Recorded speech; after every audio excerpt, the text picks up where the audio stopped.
I think I'll give it another minute.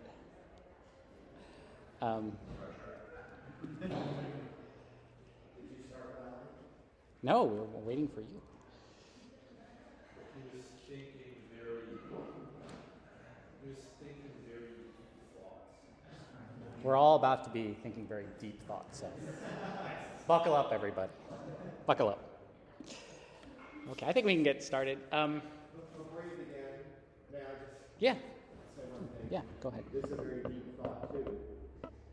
Deacon David noticed this morning hymns, and he thought, well, we might ought to call them hers or thems. Sorry. This is bad etymology. That's all it is. Okay. So I was going to thank you for inviting me to speak to everyone, but I think I'll rescind that right now. No, okay, I'll thank you anyway. You can have my thanks. I've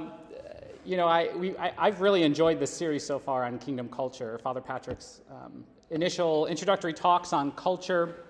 Chesterton, I thought, really knocked it out of the park with his summary of Pieper's lecture, Leisure, the Basis of Culture. And this was not planned, but I was already planning on talking about Pieper, so really Chesterton set me up in a really great way. I think that lecture of his on leisure is probably the best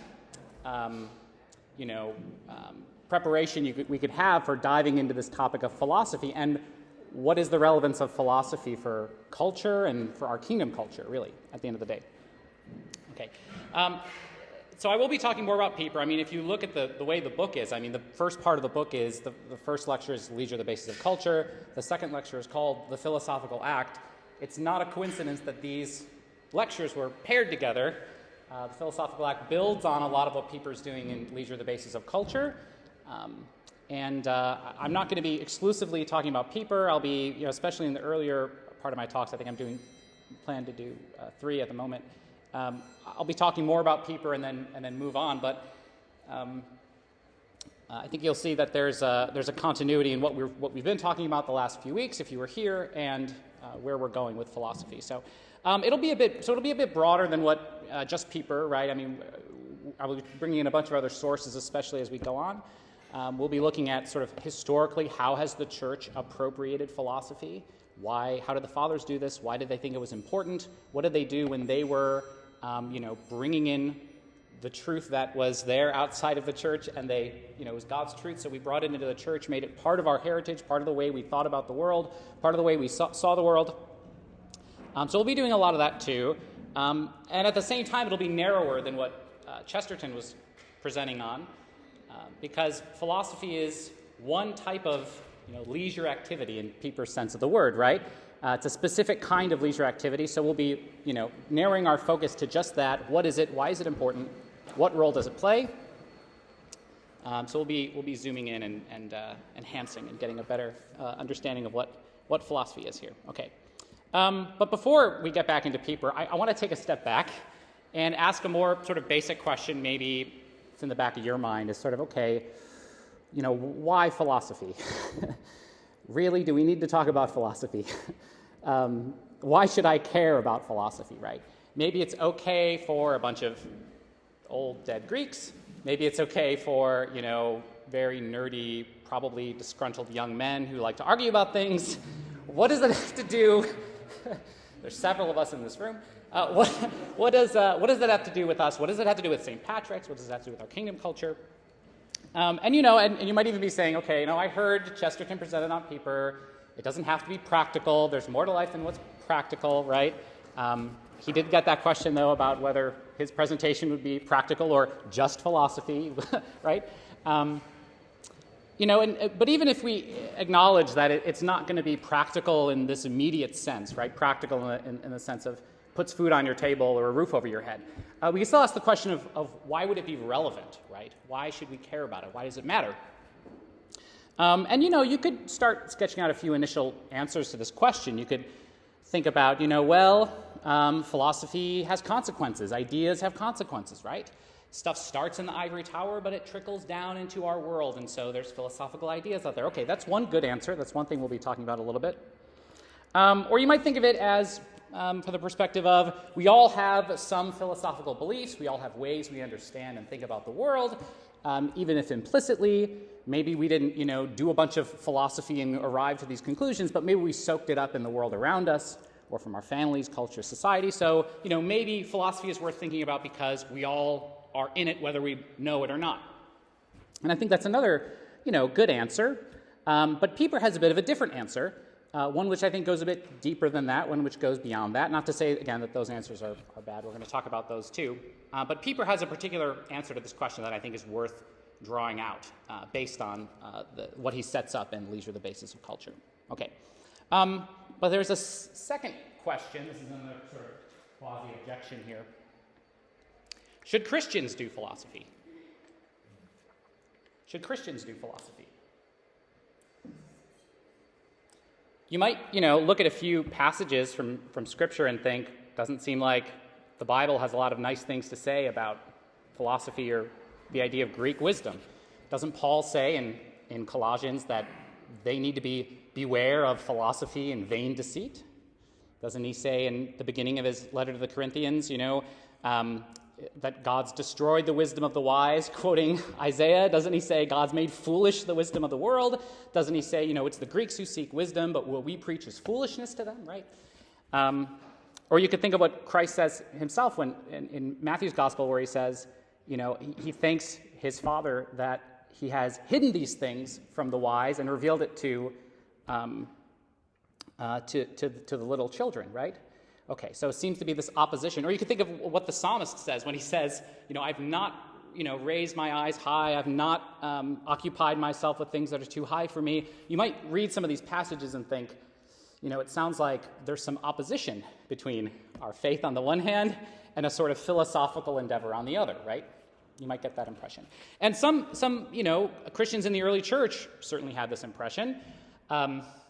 We talked about Tertullian a few classes ago, but Tertullian, when he was he's this great Latin Christian writer of the second and I think early third centuries. But in one of his works against the heresies, he said the following, which is famous, but it's so good we have to read it here. He goes, "What has Athens to do with Jerusalem?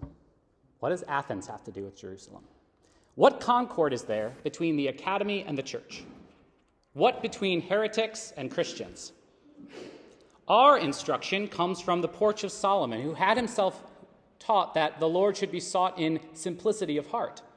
Away with attempts to produce a modeled Christianity of Stoic, Platonic, and dialectic composition. We want no curious disputation after possessing Jesus Christ, no inquisition after enjoying the gospel. With our faith, we desire no further belief. For this is our palmary faith, our victorious faith, that there is nothing which we ought to believe besides." Okay, so strong words from Tertullian. Strong rejection. What does Athens have to do with Jerusalem? Nothing, he says. Okay.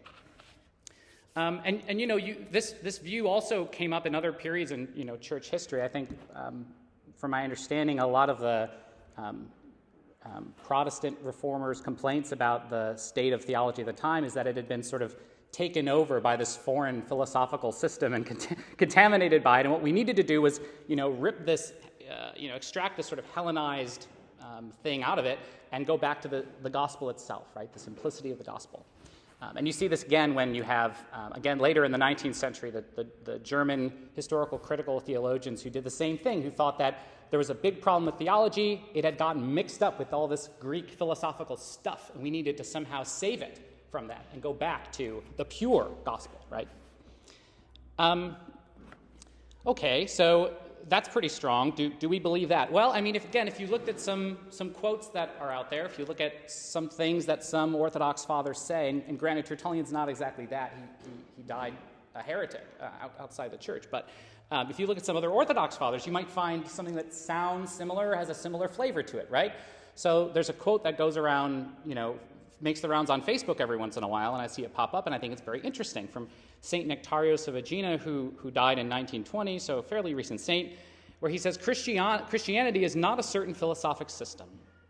about which learned men trained in metaphysical studies argue and then either espouse or reject according to the opinion each one has formed. It is faith established in the souls of men. Okay, again, so you read that and walk away with, again, this idea that there's an opposition between faith and philosophy. There's a juicier quote from St. John Chrysostom, though, which I'd like to read. So in one of his homilies on the Gospel of John, on the first chapter of John, he says, "Just as if you should uncover those sepulchres which have been whitened outside, you would find them full of corruption and nauseous odors and rotting bones. So also, if you should strip the teachings of the philosopher of their stylistic adornment, you would observe them to be full of much disgusting matter." Harsh, right? Okay. And this could get amplified even further. Okay, so there's, as you're all aware, pockets within Orthodoxy where there's a strong anti-Western polemic, where the West as such, the Western Christian tradition as such, is the problem, right? So you hear things sometimes like, they have the scholastics, we have the monastics, right? They have rationality, we have mystical experience, and that's really the difference between our theological traditions, right? They are occupied with the God of the philosophers to, bring in this distinction from Pascal. We have the God of Abraham, Isaac, and Jacob. And, again, there's kernels of truth everywhere, and there's a kernel of truth here that at its worst, I would say, at its worst, parts and periods of the Western tradition, can fall into this trap of being, too rationalistic or having a bad understanding of the relationship between a philosophical approach to truth and theology. But I mean, this isn't just something that as Eastern Christians can criticize. This is something that within the Western tradition you find strong criticisms of. You have then Cardinal Joseph Ratzinger, later Pope Benedict XVI, criticizing the exact same thing, what he calls a neo-scholastic reductionism that is the product of an abstract theology, right?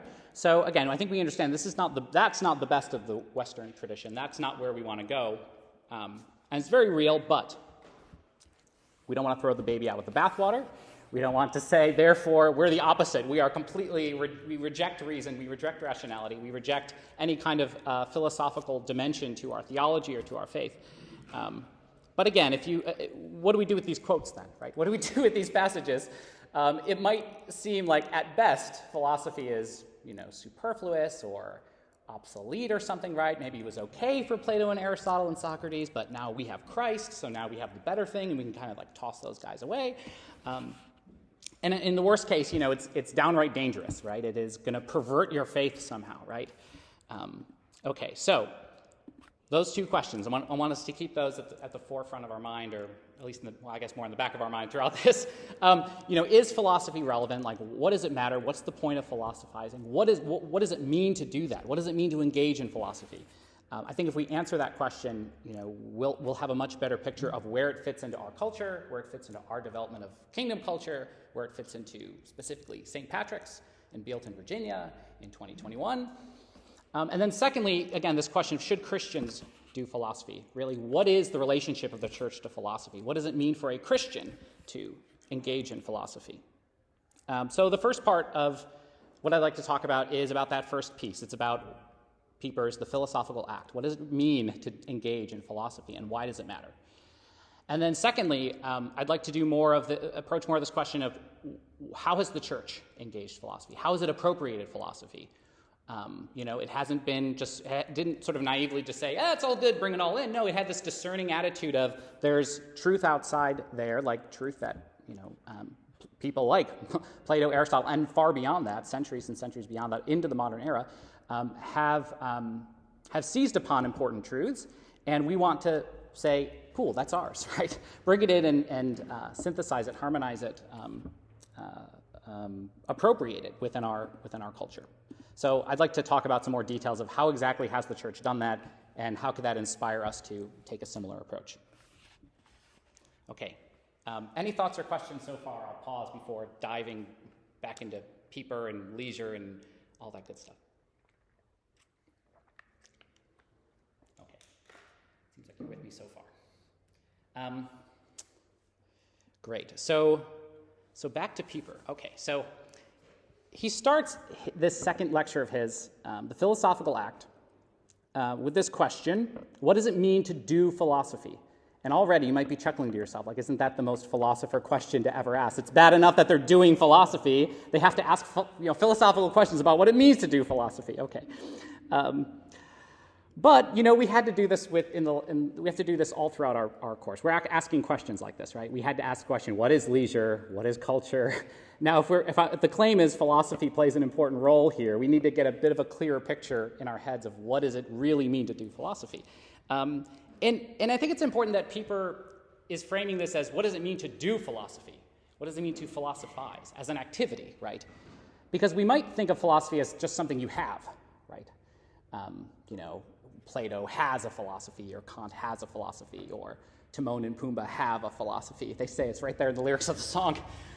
And we all kind of have a philosophy, right, or something like that. But that's not really what Pieper's interested in this essay. He's interested in, what is the activity? What are you doing when you're doing philosophy? Okay, so here's one thing. It's a leisure activity. It's not practical. Okay, so it's not part of this workaday world that he talked about if you were here for Chesterton's talks on leisure. So we know that. We know philosophy is not practical. It's not the sort of activity you do, again, to create something that's useful for some further end, or directly to help you put food on the table, or a roof over your head, or anything like that. It's funny. There's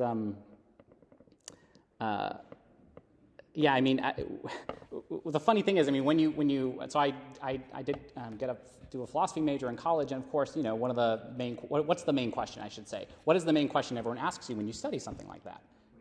What are you going to do with that? What are you going to do with it, right? And like I didn't know, right? Like I was confused. I thought they were, in the Fauquier Times, I'd see philosophers wanted in the classified, or they'd open up a philosophy factory down in Culpeper. That wasn't the point of studying philosophy, right? Although it is funny. We're going to talk a little bit about this relationship between it being a leisure activity and it having some secondary practical benefits. But if you go to the website of one of my alma maters and the philosophy department homepage, there's this big banner at the top of it, and these poor philosophy departments, they're struggling. They're trying to get majors to sign up, and so they have this big banner, and it says, "Why study philosophy?" And this is the question of our talk here. Here's their answer. Individuals with degrees in philosophy have higher lifetime earnings as tremendous workplace contributors. And if you crane your ear, you can hear Pieper rolling in his grave right now at this moment. Isn't that what Pieper's talking about, right? Okay, so just to give us, this is Pieper's summary of what is this workaday world that philosophy is supposed to be separated from. Let me read you a quote to summarize this. Whether we're here or not, here's our quick reminder. So the workaday world is the world of work, the utilitarian world, the world of the useful, subject to ends, open to achievement, and subdivided according to functions. It is the world of demand and supply, of hunger and satiety. It is dominated by a single end, the satisfaction of the common need. It is the world of work insofar as work is synonymous with doing things useful for ends.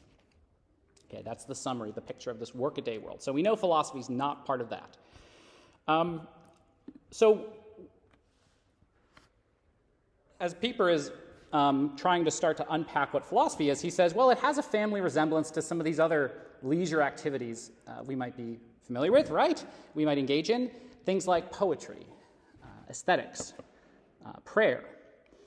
These are things which, again, are done for their own sake. They're not done merely for some utilitarian end. Of course, they can be perverted in this way. They could be twisted to a merely utilitarian end. You can have poetry that's really just propaganda. It's just in a poetic sort of medium. You could have stories that are this is not so much of a deep perversion, but you could think of this like taking something and just trying to leverage it for some utilitarian end, like a story or a piece of art or something whose only purpose is just to try to, preach at someone, or to, like the moral of the story, right? Its only purpose being that, right?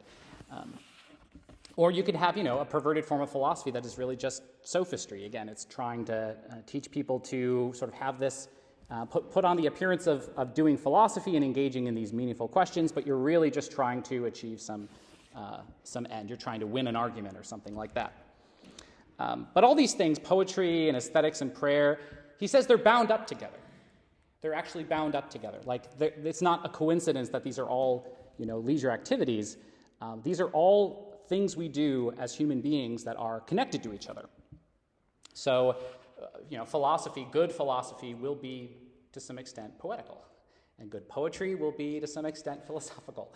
And both of them will have a lot to do with having a response to beauty, whether that be in works of art or not. They will both ultimately have to do with prayer if you're doing it right. I mean, just if you're familiar at all with some of the earliest, greatest philosophical texts we have, like the dialogues of Plato, many of them, the bulk of the text is like they're having an argument or discussion. They're trying to like pin down an answer to some question or something, and they're engaging in this back and forth. But then how do they often end? They often don't end with like, and here's the answer, we got it. Check the box, and then they move on, right? It ends often with Socrates saying, well, there's this myth I think that could help. And so he tells this story. He tells a story, right?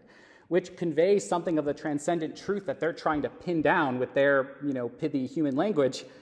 And he realizes, there's a limitation there in terms of what that dialogue can accomplish. And what you see, too, is that it leads them there. It leads them to the point where they can appreciate and understand that myth in a new light. Okay, so you see how these things can be bound up with each other. So as I said, it can be perverted to, merely utilitarian ends. It can also, in a more innocent way, have some secondary practical benefits. So, those higher lifetime earnings and things like that, right? Or, just helping sharpen the mind and, making you, if you study logic or something like that, maybe that'll help with your critical thinking skills and, things like that. But again, we don't want to confuse the real purpose of doing these activities with these secondary utilitarian benefits. Okay, so next, Pieper asks this question. Okay, so we know, based on what he's been saying, philosophy and these other leisure activities like poetry, etc., break us out of the workaday world. But how do they do that? How do they do that? Where do they begin?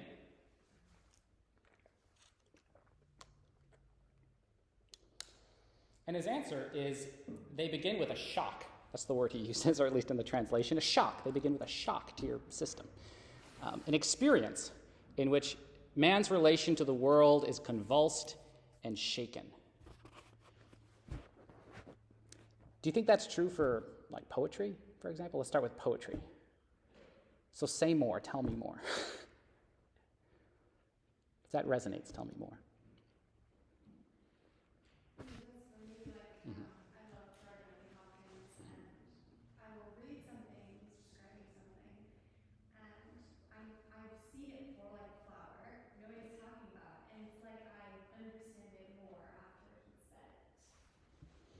That's great. That's great. It's something every day, right? A flower. I mean, what's more every day than a flower? But you're seeing it in a new light. You're seeing this, and it's hard to put into words. And we're going to talk about this too, because this is a major part of it. Like, you have this experience, and then you try to somehow translate it into words, and it's really hard to do that or to capture it, right? Certainly true for poetry, true for philosophy as well. You feel like you understand it more, and at the same time you feel like you don't understand it at all. You thought you understood. Exactly. You don't understand anything. And that concludes the talk. I mean, that's basically the whole talk. So that's that's it. I mean, that's the whole story right there. It becomes more mysterious to you in a way, while it takes on this greater meaning and significance that it didn't have when you were just thinking about it in terms of like, okay, there's flowers, I'm going to go do my thing over here, right? The important thing. Yeah, exactly. So it's true for the poet. There's this encounter, this glimpse of, the eternal shining into the mundane.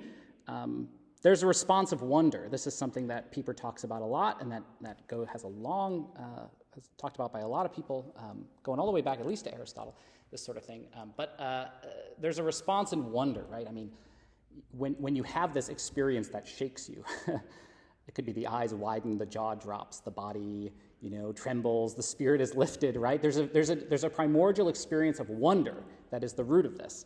And then in response to that, what does a poet do? They go and try to create something, or, if we're going to borrow Tolkien's really helpful phrase here, subcreate, right? That's right. Subcreate. We're not creating out of nothing. We're not pure creators. We are taking this pre-existent stuff that's been given to us, but we are participating in the creative activity of God by fashioning these works of art. Okay.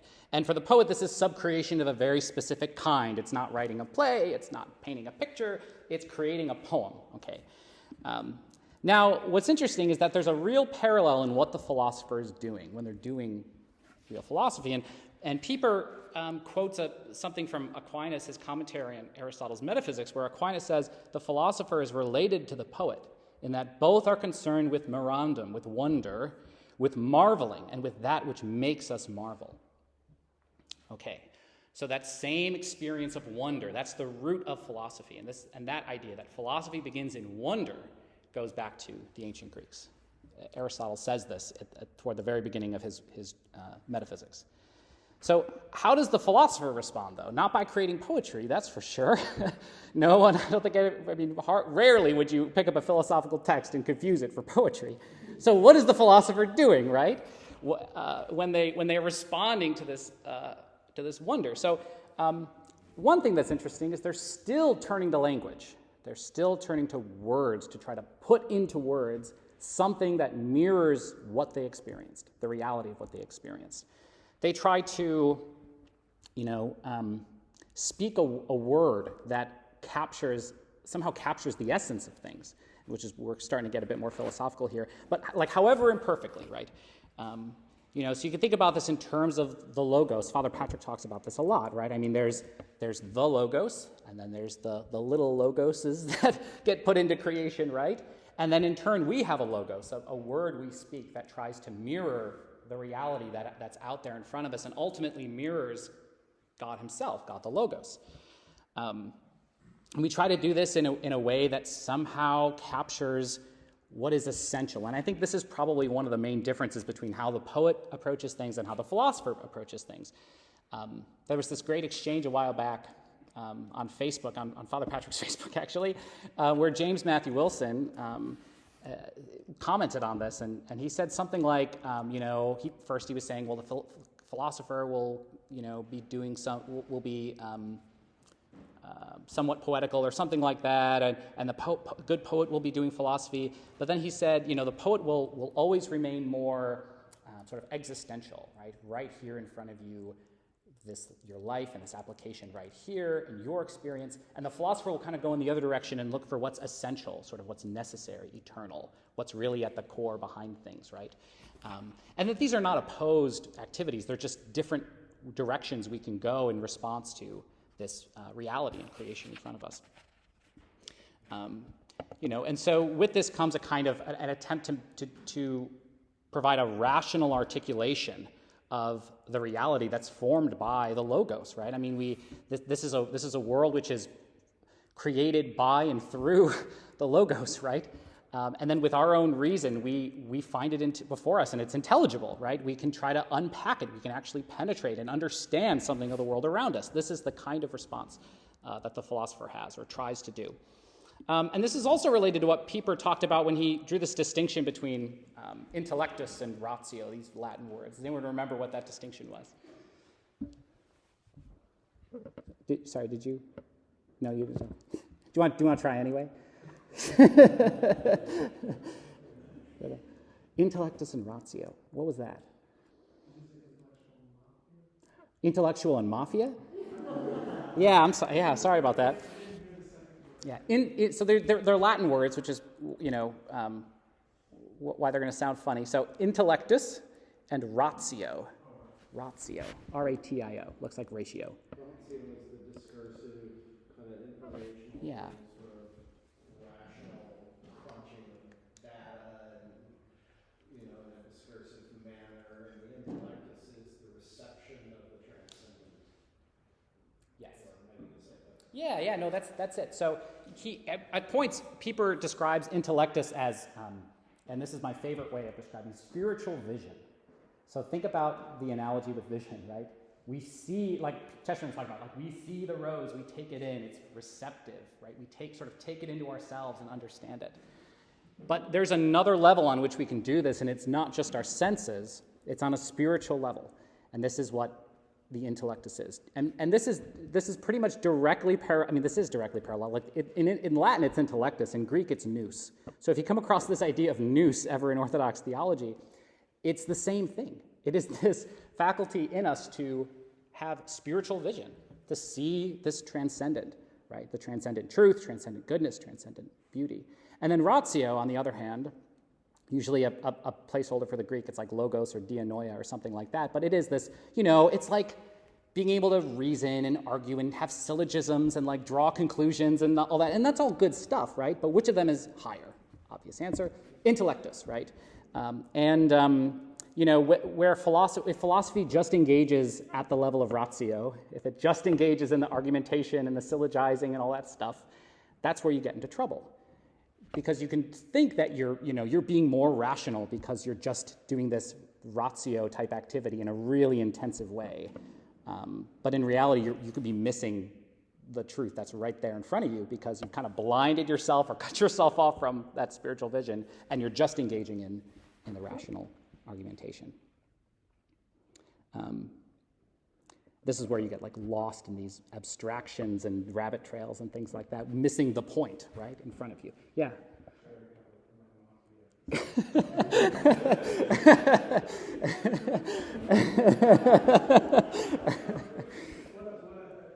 of interesting that so many, it seems like a lot of different people use the same words with different meanings. Bealeton, when he talks about the three powers of the heart, one of the powers is the rational component, but I don't think he means it the way that you're talking about. Yeah. He means it kind of broadly to cover kind of both. This ability to contemplate the Lord and contemplate the divine and in creation and so I think so it's just kind of hard sometimes when you navigate. Yeah. All writings, that's using a lot of the same words in different ways. Right. So what's interesting there is, I think there's fewer words in the Latin roots than there are in the Greek. So I just mentioned that ratio is really probably the best Greek word for it is this like dianoia or something, which is like related to the word nous. It's just dia nous, basically, dianoia. And then you have another word, logos, right? And when I would be willing to bet that when Evagrius is talking about the rational part, you're going to find the root logos in there, or like logistikon or something like that in the word, because are the other two parts like basically anger and like your desires? Yeah. So he gets that from Plato. He's borrowing this directly from Plato, Plato's Republic, where he says there's three parts of the soul: the rational, the irascible, the sort of spirited, angryish part that gets all riled up and stuff, right? And then you have your just kind of baser desires, like you're hungry, you're sleepy, etc., right? So Evagrius took that and was like, oh, this is really valuable. This is an example of what we're going to be talking about in a few weeks. Like bringing this right in and saying, ooh, that's cool, that's great, that's true. Now let's apply this to our Christian life, right? And Plato's word for that is logistikon. It's not like this discursive, just purely discursive reasoning. It's like reason in this much broader sense of like saying we're rational beings or we're created, rational in the image of God or something like that. That encompasses both of these things, right? Because again, it's not bad that we engage in the, dianoia, syllogistic type stuff where we like argue and try to figure things out and unpack things. Like that's how we gain understanding. That's one of the main ways we get knowledge and achieve understanding, and that's good. It's just when it becomes divorced from a healthy functioning intellectus, which is damaged, by the way, damaged by sin, that we get into trouble. Yeah.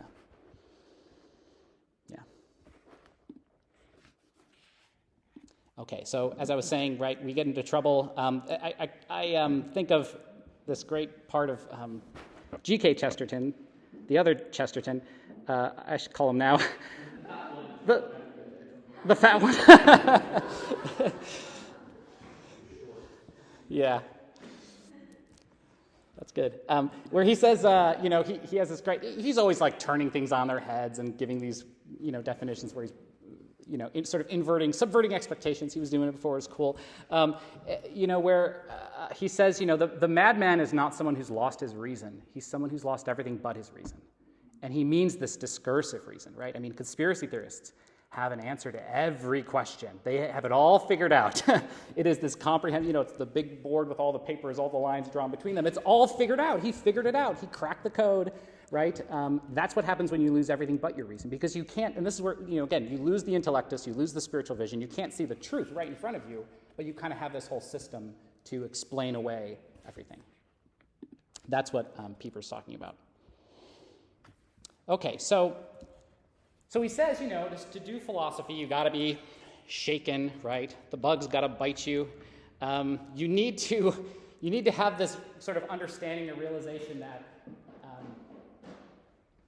really that reality is like profoundly weird and strange, right? That it just doesn't. We take it for granted that the world is set up the way it is, but you can have these experiences, these moments where it astounds you how strange our world is, how weird it is, right? So what are some examples of this? So let me just use some pretty classic examples of these sorts of, feeling shaken by a kind of philosophical type question, okay? So how about this? This is one C.S. Lewis appeals to right at the beginning of Mere Christianity. It's all throughout the Abolition of Man, but it's a good one to start with. So we all, for whatever reason, somehow appeal to the standard. Okay, I think you all kind of know what the standard is. It's this standard of fairness or justice, some idea of fairness, right? I mean, I've never had a conversation with my kids about justice, but they get justice. They know what justice is. Ellie had the yellow plate yesterday, so I get it today, right? It's my turn, right? That guy cut me off in traffic. That guy got promoted and he's incompetent. Or, that family sat in my pew this Sunday. Like, this is the fairness. The fairness and it just riles us up, right? So we all appeal to the standard, even when we don't necessarily agree on how to apply it, right? You don't often come across someone who just says, who cares about justice and fairness? I want injustice. Like, you get this, you get the superhero movie villain or whatever might say something like that, but you're not going to find a normal person who does that. What they're going to do is they're going to appeal to the standard of justice or fairness, and they're going to be like, well, it's fair because blank. And they're going to have some reason for why, no, what I'm saying is fair is really what's fair. Okay, but, and here's the kicker. What is justice? What does it mean to be for something to be just? And why? And why? What makes something just?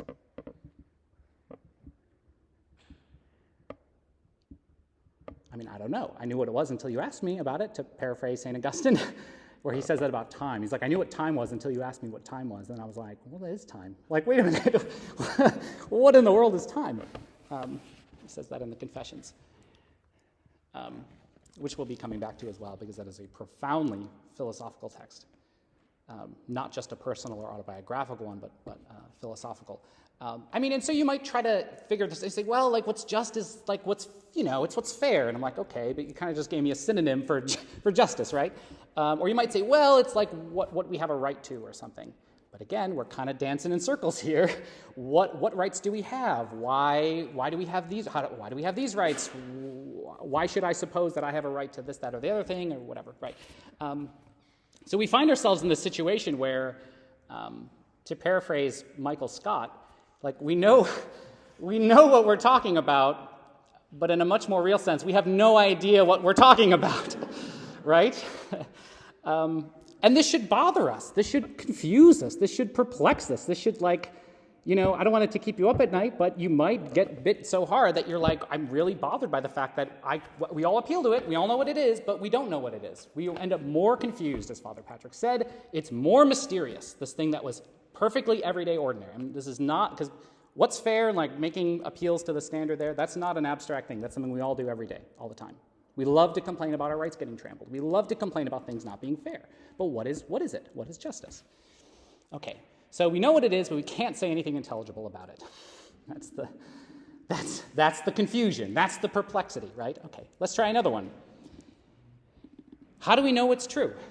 This is a question Father Patrick asked at the very first catechism class in the session on Monday. And it's a great question. He has a great answer to the question, but you have to stay tuned to the rest of catechism to find out what his answer is. And I'm not asking this question, to entertain some kind of deep skepticism like, how do you know we're not in the Matrix or whatever? And if you're too young to get that reference, it's already happening. But like, how do you know? How do you know you're not? Like, that's not what we're talking about, right? We all know truths. We all have connection to the world in front of us in reality. We all know 2 + 2 = 4, although that's now controversial. But we know things, but why? Like, how? What makes it knowledge, right? Knowledge is a lot more than just kind of believing, supposing something to be true, or guessing that something's true. It's not guesswork, right? In math, you need to show your work. You can't just guess the right answer. Why? Because if you don't show your work, you haven't demonstrated that you understand it, that you really know it, right? You have to demonstrate understanding. You have to demonstrate that you really know it. You're not just throwing darts at a board, right? And trying to come up with the right answer. Okay, and this is the sort of thing that Socrates famously got killed for, basically, where he went around Athens and he went around to people who said that they knew things, like they were the experts. They really understood what justice was, and they were going and charging money. They were teaching classes on hey, we know all about this stuff, and we'll teach you. You pay us, right? And so Socrates would be like, great, they know stuff. I feel really confused all the time because I've been asking these philosophical questions, and I don't know what anything is anymore. So, I want to go and find out, what the answer is. And so he just, he would just ask them, okay, so, what is virtue? Or how do you get virtue? Can you teach it? What is justice? And things like that. And they'd give their answer, and he'd be like, all right, well, I see about 53 problems with that, explanation you just gave me. You start poking at it and be like, well, that can't be it. So come on, let's work together and let's see if we can come up with something better. And they got so angry at him, they killed him, right? So that's the Cliff Notes version. So, but it's central to this, sort of broad philosophical question about how do we know what's true? How do we know, what is knowledge? What is truth? How do we know it? How do we get there? Okay, and here's a big one. Here's the last example I have written down. But in some ways, it's the most fundamental philosophical question there is. Why is there something rather than nothing? Why is there anything at all? If you ask this question to just any sort of average person, and they don't just give you a weird look and walk away if they engage you, then the answer you might get might look something like, well, there was the Big Bang, and then the stardust, and the planets, okay, but that's not what that's not what the question was. The question wasn't how did our cosmos come to have the shape that it did. The question is, why is there a cosmos? Why is there anything? Why is there anything at all? Being doesn't come from non-being. You can't have nothing and then, pop, there's being. You don't get that. Everything that we see that comes into existence, at least that we see. I'm going to be very intentional in my language here. Everything that we see comes into being from pre-existing stuff, right? We don't see creation ex nihilo happening around us. Creation of our souls is a different matter. That's God doing it. He can do that, right? That's the whole point. But everything else, it's not creation. It is there's pre-existing being and there's change. So this is weird, right? Our world is contingent. It didn't have to exist. There was no reason ahead of time to suppose that there should be anything, that there should be any kind of being. Everything we see around us is contingent. It didn't have to be. It's living on borrowed being, okay? And so what is it borrowing from? Where did it come from? Who created it, right? To quote the late 90s, the lead singer of the late 90s indie rock band Neutral Milk Hotel, don't ask me, I didn't come up with a name. How strange it is to be anything at all is one of the lyrics they have in one of their songs, and that's a great philosophical insight. How strange it is to be anything at all. Okay, there's a philosophical spirit. Okay, let me pause for a second, get some water, and thoughts, questions. I've been yapping a lot. Of course, way there, but I'm curious. If I heard this without knowing who Pieper wrote, I would think, great. So it seems like philosophy just confuses us about the stuff we thought we already knew. I thought I already knew what justice was, what truth was. Yeah. And now I start doing philosophy, and now I'm just confused and angry. So don't do philosophy. Yeah. Well, that's kind of like where Hume goes with it. So Hume writes this book called A Treatise of Human Nature, and he spends hundreds of pages sort of dissecting everything you thought you knew about human knowledge and stuff, and ends up in this kind of crazy radical skepticism where he doesn't know that his finger exists right in front of him, this sort of thing, right? And then he gets to the end of it, he's like, and here I am sitting in my study, and I'm like, man, philosophy is depressing, and man, I just feel more sort of confused, and then I like go open the window and there's birds outside and it's nice and sunny, and I'm like, oh, I can just kind of brush away all that philosophy stuff and just kind of go live my life because like this is where my reason led me to, and that's bad, right? It just kind of led me into this confusion and skepticism about things. Like I ended up without being able to, shut my mind again on something solid, to borrow another sort of Chestertonism, the fat Chesterton. And that's a concern. Like you might go down the path and you have philosophers like Hume who that's where they end, that's where they land. And philosophically they're like, yeah, I didn't get to truth. I can't believe anything anymore. But then practically speaking, they still go and live their lives and they think that's great. But so Pieper doesn't go there. Pieper thinks there's a very different answer to that question. But where they would agree is that there's a common starting point in kind of wonder and perplexity, like the strangeness of reality. It's not the end point, but that is a starting point. Like it has to dawn on you, kind of. Like it kind of has to be an experience you actually have of like, no, that is really weird. That's really strange, right? Yeah. Does philosophy accept the existence of paradox? Yes, I mean, like oh, paradox. Oh, paradox.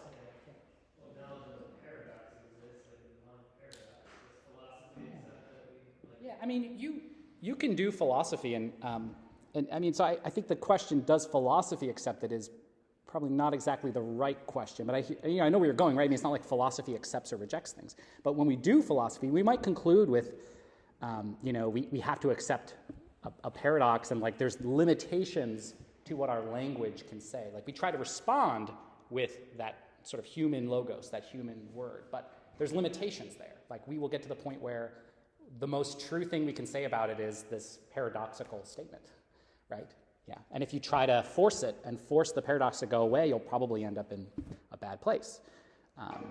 But not to say that's not what a lot of philosophers do.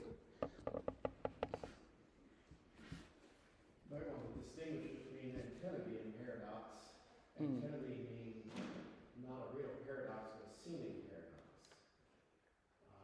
Two things that seem to be irreconcilable but aren't, but you have no way to explain why they aren't, but they aren't. Yeah, I think that's definitely a useful distinction, right? Like you said, an apparent contradiction, and you don't have all the explanation for how to resolve it, right? How to resolve the contradiction, the apparent contradiction, but it's not in fact opposed. I think it's helpful to think about that too, because again, when we're thinking about the limitations of what we can do, like what our minds can do when we engage in philosophy, I think that's an important part. I guess we're done because it's like a minute until 1:15, but which is fine. So I'll just close on this, right? So. This last question that Pieper raises about, why, or not Pieper, actually, I'm interjecting this to try to add some more concrete examples into Pieper's lecture here, but why is there something rather than nothing? This also highlights the importance of metaphysics, okay? Bit of a scary word if you're not used to it, come at you, but no, it's a perfectly harmless word. So those three questions I asked, they correspond in some ways to some of the major areas of concern in philosophy, right? So like, what is justice? That's like an ethical question. What is, how do we know things? That's like an epistemological question from the Greek episteme, meaning knowledge, one of the words for knowledge. And then this question about why is there something rather than nothing, these sorts of questions about being, these are questions of metaphysics. And this is important. Metaphysics is in a lot of ways, these metaphysical questions are the most distant, the most furthest removed from everyday life and experience. Like, this is not a practical question, not even 1,000 miles away from it's like it's the most remote, abstract sort of philosophical questions you could start asking. But for that reason, they're in a lot of ways much more fundamental. And this is something I want to return to, and I guess it'll be a couple weeks. We have our feast next week, and then our the school meeting, I think, the week after that. So we'll come back to this and try to reorient ourselves and refresh. But I want to come back to this point about, like, this thing that is the most abstract is in a lot of ways going to be really essential to all the other areas. And this is going to be important for how Pieper goes on and says, basically gives his answer to the question, what does it mean to do philosophy? and why does it matter? So yeah, I'll stop there. Any last thoughts or questions, feel free to share them. Otherwise, we'll come back. Yeah? So, if someone like Hume has, these questions, and he spends hundreds of pages, builds an enormous doorstop, at the end of which he doesn't know that he understands anything, and he looks out the window and realizes, well, why don't I just read that stuff in the office and go live my life? Or why don't we just skip the writing the doorstop part? Yeah, I mean, there's a couple answers you could give. Like, he was like 22 when he wrote it, so he thinks he's like all that, and he's like trying to show everyone else is stupid. I mean, that's like one sort of type of reason you could give. But I mean, because then he goes and like he doesn't stop like doing philosophy. Then he writes like 600 more pages in the same treatise. That's like part one. That's the end of part 1 of 3. So he just keeps going, right? He dissects like, here's what you think you know about morality and blah blah blah, and kind of tries and it really says a lot more about like Hume and who he is and how he sees the world than it does about anything that he's talking about. It's like very weirdly autobiographical sort of psychology going on there. But for him, his point is like to try to be a little fair to Hume, which is hard. I think what he's saying is we need to understand, and this is a major theme in later modern philosophy, we need to understand the limitations of reason. If we just follow reason, it'll lead us into skepticism. And you know what? He kind of has a point. If we have this sort of unmoored, purely discursive activity and we just approach things from a posture of doubt and like, is that really true? We're going to end up convincing ourselves that, like, I don't exist. Like, I know, like, I was in grad school in philosophy for 6 or 7 years, and I knew people who believed that they didn't exist. And they came to work every day. Well, that's why. Yeah. So, I mean, like, yes, it will lead you down that path if you're not moored to something else, right? So, he's got a point.